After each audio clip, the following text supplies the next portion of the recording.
ముందుగా ఈరోజు మన భారతదేశంలోనే ఇప్పటి వరకు ఎప్పుడూ చూడని లాంటిది ఒక ఫ్లైట్ క్రాష్ అవ్వడం, దానివల్ల ఈరోజు మన భారతదేశం మొత్తం మధ్యాహ్నం నుంచి ఒక దిగ్భ్రాంతి సిచ్యువేషన్లో ఉంది.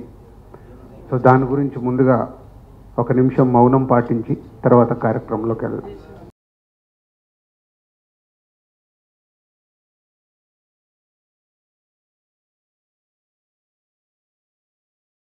సో ఈరోజు యాక్చువల్గా ఈ ఈవెంట్, ఈ ప్రెస్ మీట్కి మంత్రివర్యులు కూడా రావాల్సింది ఉంది. పోతే ఆ ఇన్సిడెంట్ వల్ల సో ఈరోజు ఆ ప్రోగ్రామ్ని క్యాన్సిల్ చేసి, సో మీడియా మిత్రుల ద్వారా సో 14th రోజు జరగబోతున్న ఈ Telangana Gaddar film awards 14 years తర్వాత ఈ రాష్ట్రం ప్రభుత్వం ఈ కార్యక్రమాన్ని పెట్టడం, దాన్ని విజయవంతం చేయాల్సిన రెస్పాన్సిబిలిటీ ఎఫ్డీసీతో పాటు film industry and media. So ఆ రోజు కార్యక్రమాన్ని ఐఎన్పిఆర్ ద్వారా ఆల్ ఛానల్స్కి లైవ్ ఇవ్వడం జరుగుతుంది. సో ఐఎన్పిఆర్ ద్వారా మీరు కమ్యూనికేట్ చేసుకొని ఆ ఈవెంట్ని వరల్డ్ వైడ్గా ఉండే తెలుగు ప్రేక్షకులు, అలాగే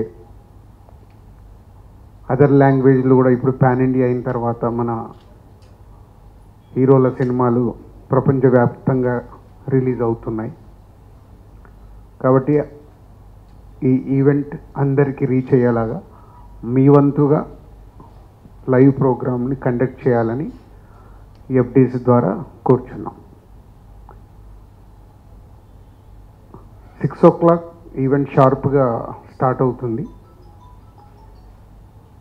2014 నుంచి 2023 వరకు every year three best films, ప్రతి బెస్ట్ ఫిలింకి hero, heroine, producer and director 4 awards ఇవ్వడం అనేది ఇప్పుడు ఈ తెలంగాణ గదర్ ఫిలిం అవార్డ్స్ నుంచి ఇంట్రడ్యూస్ చేస్తున్నాం. సో అలాగే బెస్ట్ ఫిలింకి, సెకండ్ బెస్ట్ ఫిలింకి, థర్డ్ బెస్ట్ ఫిలింకి అందరికీ అవార్డ్స్ ఉన్నాయి, 4కి. అలా ఎవ్రీ ఇయర్ 3 ఫిలిమ్స్ టు 2023 వరకు ఎవ్రీ ఇయర్ ఉండే 3 ఫిలిమ్స్కి 4 అవార్డ్స్ ఇవ్వడం జరుగుతుంది.